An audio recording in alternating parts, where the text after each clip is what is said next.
우리 주변에는 가까이 하기 어려운 사람이 있습니다.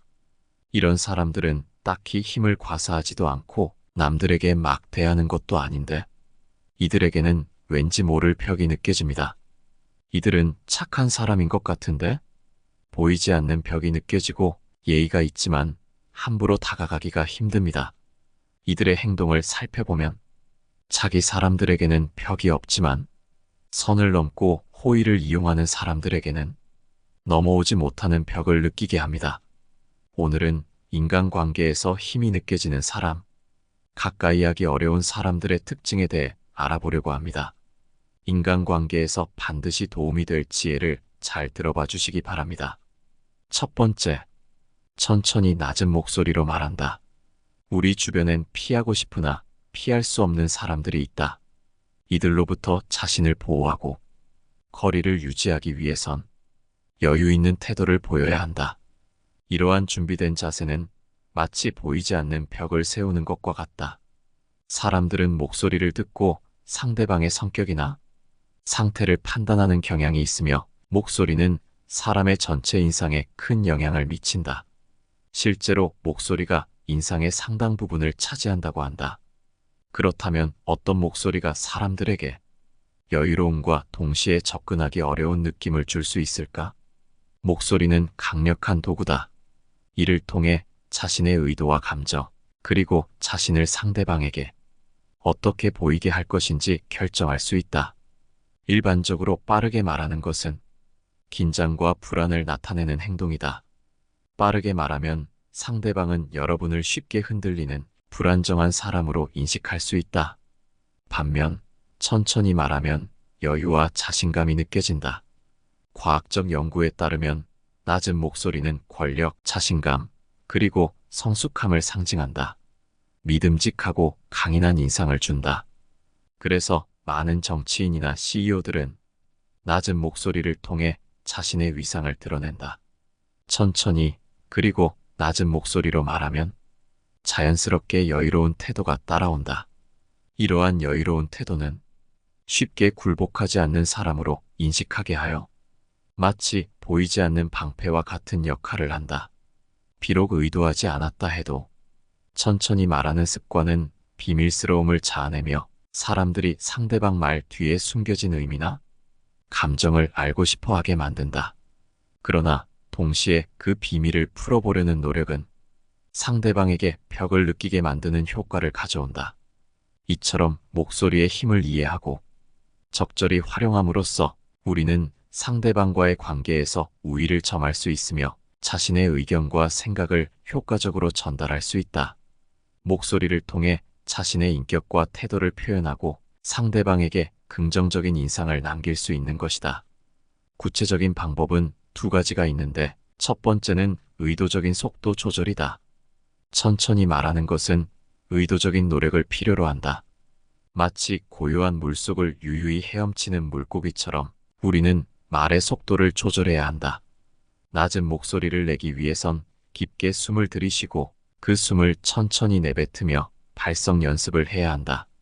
문장을 읽을 때는 한 단어씩 천천히 발음하며 평소 대화보다 조금 더 느리게 말하는데 주력해야 한다.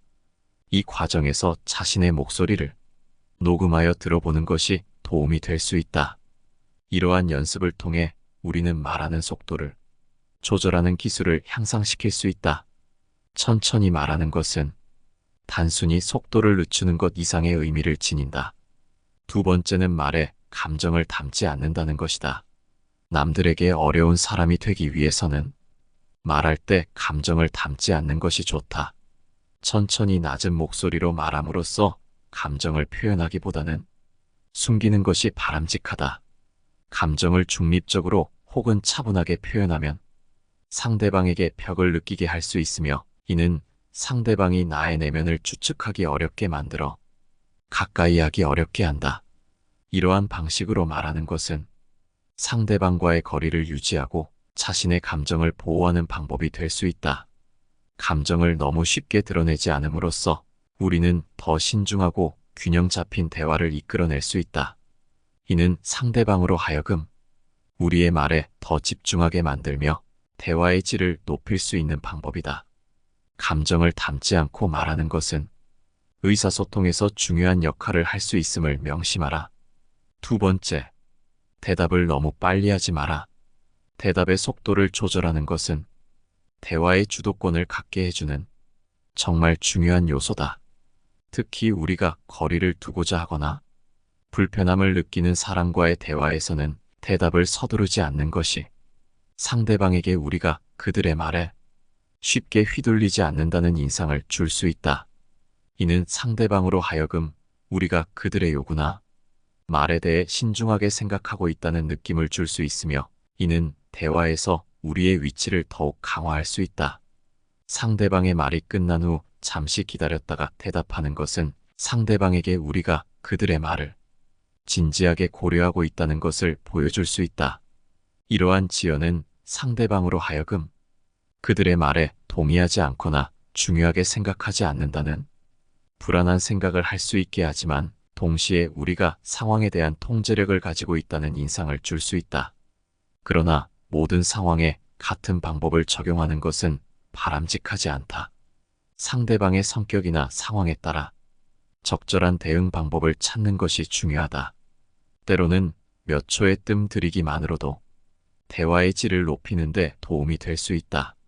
따라서 대화에서의 타이밍과 뜸을 들이는 것은 상황에 따라 유연하게 조절되어야 한다. 이러한 대화의 기술은 우리가 상대방과의 관계에서 더욱 성숙하고 통제력 있는 자세를 취할 수 있게 해준다. 대화에서 잠시 멈추고 생각하는 것은 우리가 상대방의 말을 진지하게 고려하고 있음을 보여주는 것뿐만 아니라 우리 자신의 생각과 원칙을 확고히 지키고 있다는 것을 상대방에게 알릴 수 있는 방법이다. 이는 우리가 상대방과의 대화에서 더욱 자신감 있고 주도적인 역할을 할 수 있게 해준다. 세 번째, 바른 자세를 취한다. 우리는 종종 신체의 자세가 우리의 정신 상태와 밀접한 관계를 맺고 있음을 간과한다. 일상에서 무심코 취하는 자세는 주변에 강력한 메시지를 전달하며, 이중 바른 자세는 가장 명확한 신호를 보낸다. 바른 자세는 단순히 신체의 배치가 아니라 스스로를 강화하고 타인에게 경계를 설정하는 방법이다. 몸을 굽혀 고개를 숙이는 것은 불안과 부족함의 상징이나, 바른 자세는 자신감과 권위의 표현이다. 상대방은 대화 중 우리의 몸짓과 표정에 의식적이든 무의식적이든 반응하여 바른 자세는 우리가 안정적이고 단호한 인상을 준다. 어떠한 위치에서든 바른 자세는 리더십과 권위가 있는 인물로 인식되게 하며, 이는 부당한 대우를 받지 않도록 경고하는 역할을 한다. 더불어 바른 자세는 심리적 안정감을 제공하여 스트레스와 불안을 감소시키는 데 기여한다. 이러한 바른 자세는 또한 우리가 대인 관계에서 더 나은 인상을 남기고 상호작용을 통해 긍정적인 결과를 이끌어낼 수 있는 기반을 마련한다. 사람들은 자연스럽게 자신감 있고 권위 있는 태도를 가진 사람에게 끌리며, 이는 깊은 대화나 협력을 위한 좋은 출발점이 된다. 따라서 바른 자세는 단순한 신체적 행위를 넘어서 우리의 인간관계에 있어 중요한 역할을 한다. 이는 우리가 더욱 존중받고 영향력을 행사할 수 있는 길을 열어준다. 네 번째, 태도는 처음부터 확실하게 하라. 착한 사람들은 항상 웃는 얼굴을 하고 다른 사람들에게 친절을 베풀며 자신과 의견이 맞지 않으면 양보하고 상대방의 기분을 최대한 맞춰주려고 한다. 하지만 착한 사람이면 착한 사람일수록 초면의 태도를 확실하게 정해놔야 한다. 착한 것과 만만한 것은 별개의 문제이기에 만만하지 않은 태도는 반드시 필요하다. 너무 멀리 나아가게 되면 되돌리기가 어려워지고 결국에는 되돌릴 수 없는 상황에 직면할 수 있다. 이런 이유로 사람을 만났을 때는 처음부터 명확하게 자신의 모습을 보이는 것이 좋다. 이것은 좋은 사람을 사귀는 데 도움이 되며 무례하게 행동하는 사람을 막는 데에도 효과적이다. 따라서 누군가 선을 넘으려 한다면 그 즉시 강력하게 대응하고 정당한 방식으로 반격하는 것이 필요하다. 이렇게 하면 피해자가 되는 것을 피하고 가해자의 행동을 효과적으로 막을 수 있다. 처음에는 다소 차가운 모습이 보일 수 있지만 자신의 의견과 가치에 대해 확실히 표현하면 다른 사람들은 점차 이해하게 될 것이다. 처음에는 불편할 수 있지만 시간이 지나면 서로에게 편안함이 생기고 명확한 의사 표현은 자신이 쉽게 상대방에게 굴하지 않는 사람임을 보여줄 것이다. 이때 의사 표현은 반드시 부드럽고 예의 바르게 이루어져야 한다. 이렇게 하면 자신의 의견을 표현하면서도 점잖은 태도로 상대방의 무례를 지적하며 상대방이 더 이상 무례하게 대하는 것을 방지할 수 있다. 정중하게 대했는데도 상대방의 반응이 무례하다면 그때는 자신이 무례하게 대해도 괜찮은 사람인지 아닌지를 판단할 수 있다. 앞서 언급한 것처럼 자신의 의견을 명확하게 표현하는 태도가 이러한 상황에서 매우 중요하다. 이렇게 자신의 의사를 명확하게 표현하고 상대방에게 무례하게 대하지 않도록 하는 것이 중요하다. 이것은 자신의 권리와 가치를 존중받는 것이며 만만하게 보이지 않는 기본이 된다.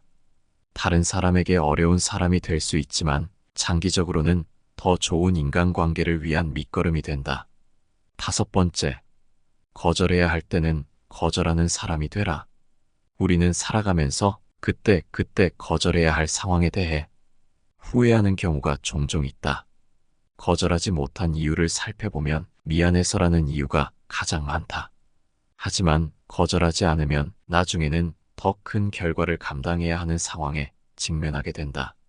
따라서 요구가 정당하지 않거나 내가 받아들일 수 없는 요구인데도 상대방에게 미안해서 겸손해서라는 생각이 든다면 그때는 지체하지 않고 거절해야 한다. 거절하는 것은 쉽지 않지만 실제로 상대방에게 거절해보면 놀랍게도 상대방이 그것을 당연히 받아들이고 쉽게 물러나는 경우가 많다. 실제로 부탁했을 때 거절하는 것은 자연스러운 일이며 거절 없이 당연히 들어줄 것이라고 생각하는 사람에게는 인간관계에서 크나큰 문제가 있다. 이런 사람은 생각이 없거나 아니면 남보다 우월하다고 착각하고 있는 오만한 사람일 가능성이 크다. 거절을 통해 타인에게 자신이 설정한 인간관계의 경계를 명확하게 보여줄 수 있다. 만약 누군가가 자신을 무례하게 대한다는 느낌이 든다면 그 원인은 대부분 자신이 처음에 선을 제대로 그리지 못했기 때문일 것이다. 미안하다는 감정은 잠시의 것이며 그보다 더 중요한 것은 나중에 더 큰 결과를 감당하는 것을 피하는 것이다. 따라서 미안한 감정이 들 때에도 서로를 위해 거절하는 것이 반드시 필요하다. 또한 누군가 거절했을 때 그것을 담담히 받아들이는 태도도 중요하다. 거절을 받아들이는 것은 상대방의 당연한 권리이다. 우리는 타인의 권리를 존중해야만 한다. 누군가의 거절을 받아들일 수 있다면 그것은 그 사람이 타인과 자신의 가치와 권리를 존중하는 인성 좋은 사람이라는 것을 보여준다. 6번째, 다른 사람의 판단은 신경 쓰지 마라. 다른 사람이 나쁜 사람이라고 말한다 해서 내가 나쁜 사람이 되는 것은 아니다. 이 세상 모든 사람에게 착할 수는 없고 이 세상 모든 사람에게 착하려면 말 그대로 호구처럼 굴어야만 한다. 그렇기에 우리는 다른 사람들이 바라는 착한 사람이 되려고 애써서는 안 된다. 이 세상에서 착함의 기준은 개개인의 생각에 따라 달라지므로 그것을 타인이 일방적으로 정하는 것은 불가능하다. 선과 악은 각자의 상황, 경험, 가치관에 따라 충분히 달라질 수 있는 요소이며 환경적인 요인 역시 그 기준을 변화시키는 요소이다. 따라서 누군가 착하다고 생각하는 사람을 다른 사람은 그렇게 보지 않을 수 있다.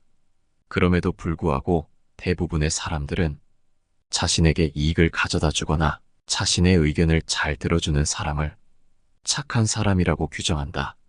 이들은 이익이 돌아오거나 자신의 말을 잘 들어줄 때 그 사람을 착하다고 칭하며 내 편이라고 생각하며 친근하게 대한다. 하지만 그 사람이 이익을 주지 않거나 자신의 요구를 거부하면 그 사람이 변해버렸다고 말한다. 이런 비난을 받았을 때 우리는 자신에게 아무 잘못이 없음에도 불구하고 애써 변명을 시작하고 상대방의 마음을 되돌리려고 애쓴다. 그러나 우리는 자신을 착한 사람으로 보여지기를 원하기보다는 그 진정한 착함이 무엇인지에 대해 깊이 고민해야 한다. 착함은 남에게 피해를 주지 않으며 자신의 말이나 행동으로 상대방이 상처받지 않을까 스스로 생각하고 고민하는 것만으로도 이미 착한 사람일 가능성이 높다. 그러나 대부분의 사람들이 원하는 착함은 자신에게 순응하고 이익을 주는 사람을 말하는 것이다. 따라서 나를 착하다고 인식하는 기준은 오직 상대방의 기준에 따른 것이다. 그러므로 남에게 착한 사람이란 평가를 받기 위해 타인의 말을 모두 받아들이지 않아도 된다. 만일 떳떳하지 못한 요구를 해오는 사람이라면 가차없이 그 요구를 거부하라. 남에게 인정받기 위해 매달리기보다는 자신을 이용하려는 타인을 거부하는 것이 옳다. 7번째, 다른 사람에게 어려운 사람이 되라. 아무리 착한 사람이어도 쉽게 다가오는 사람이 되는 것은 피하라. 쉬워 보인다는 것은 절대 좋은 것이 아니다. 인간관계에서는 타인에게 쉬운 사람보다는 약간 어려운 사람이 되는 것이 좋다. 친절함이 많은 친구를 만들어줄 것이라는 오해가 있지만 현실은 그렇지 않다. 친절한 사람들은 진정한 친구보다는 자신을 이용하려는 사람들을 더 자주 만나게 된다. 자신을 무례하게 대하는 사람에게 말하지 못하는 사람들은 결국 우울증, 불면증, 고립감에 시달리게 된다. 인간관계에서 계속해서 문제를 겪는 가장 큰 이유는 경계가 없는 친절함 때문이다. 상대방이 무례하게 대하는 원인은 처음에는 상대방에게 있을 수 있지만 계속해서 무례하게 대한다면 그 원인은 오히려 자신에게 있을 수 있다. 거부하는 의사를 표현하지 않거나 상대방의 마음을 얻기 위해 노력한다면 상대방은 이를 힘으로 받아들여 자신의 의지를 더욱 강력하게 표현하려고 할 것이다.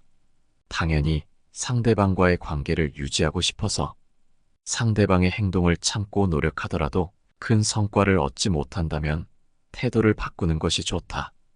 이러한 상황에서 중요한 것은 자신의 경계를 명확하게 설정하고 유지하는 것이다. 자신의 권리와 기대치를 명확하게 표현하고 이를 존중하도록 요청하는 것이 필요하다. 이는 상대방이 자신을 무례하게 대하는 것을 방지하고 더욱 건강한 관계를 유지하는 데 도움이 된다.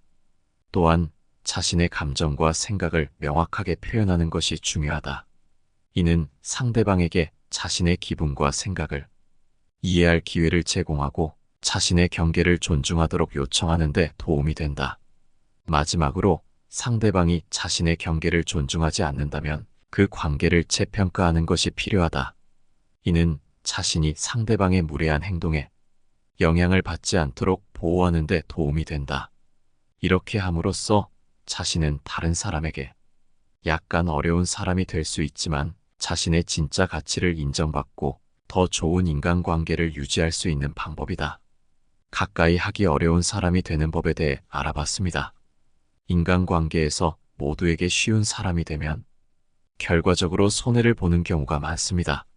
그렇기에 우리는 내 사람들에게는 다정하게, 선을 넘는 사람들에게는 어려운 사람이 되는 것이 우리 인간관계를 지켜줄 수 있을 거라 생각하는데요. 과연 여러분의 의견은 어떠신가요? 소중한 의견을 댓글로 남겨주시기 바라며 영상은 이것으로 마무리하겠습니다. 항상 시청해주셔서 감사드립니다. 내 삶을 바꾸는 지혜였습니다.